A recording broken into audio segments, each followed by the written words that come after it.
मेवाड़ महाराणाओं को सूर्यवंशी माना जाता है। मर्यादा पुरुषोत्तम श्री राम भी इसी वंश में हुए थे। बुद्ध देव भी इसी वंश में हुए थे। जैनों के प्रथम तीर्थंकर आदिनाथ या जिन्हें ऋषभ देव भी कहा जाता है, वो भी इसी वंश के माने जाते हैं। उस वंश के अंतिम राजा सुमित्र तक के नाम पुराणों में दिए गए हैं। फिर इसी वंश में 568 ईस्वी में गुहिल नाम का एक प्रतापी राजा हुआ।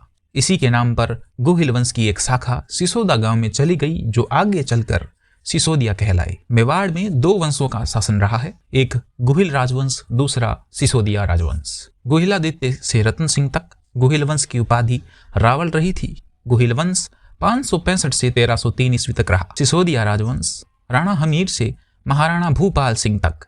सिसोदिया राजवंश की उपाधि राणा या महाराणा रही थी।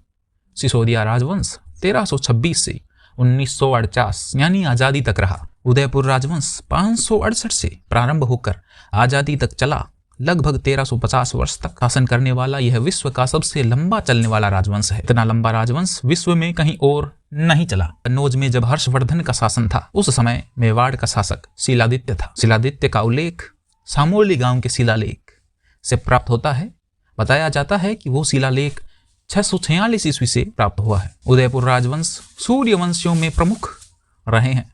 भारत के सभी राजपूत राजा मेवाड़ महाराणाओं को शिरोमणि मानकर पूज्य मानने के कई कारण हैं, जैसे इनकी स्वतंत्र प्रियता, धर्म के प्रति दृढ़ रहना, जैसे इनके राज चिन्ह में लिखा है, जो दृढ़ राखे धर्म को उतनी ही राखे करता। प्रबल मुस्लिम शक्ति के आगे अनेक हिंदू राजाओं ने उनकी अधीनता स्वीकार कर ली, अपनी वंश परंपरा मान मर्यादा उनके चरणों में अर्पित कर दी। लेकिन एक मेवाड़ राजवंश ही है जिसने अनेक कष्ट व आपत्तियां सहकर भी अपने मान मर्यादा व कुल गौरव को बचा कर रखा। बाबर अपनी पुस्तक तुजुक बाबरी में लिखता है कि हिंदुओं में विजयनगर के राज्य के अलावा दूसरा कोई शक्तिशाली राज्य अगर रहा तो वो राणा सांगा का राज्य, जो अपनी वीरता व तलवार के दम पर शक्तिशाली हो गया था। बाबर लिखता है, मेरे हिंदुस्तान में आने से पहले राणा सांगा की शक्ति इतनी बढ़ चुकी थी कि सांगा का सामना दिल्ली, गुजरात व मालवा में से कोई भी अकेले नहीं कर सकता था। 200 शहरों में सांगा झंडा फहराता था।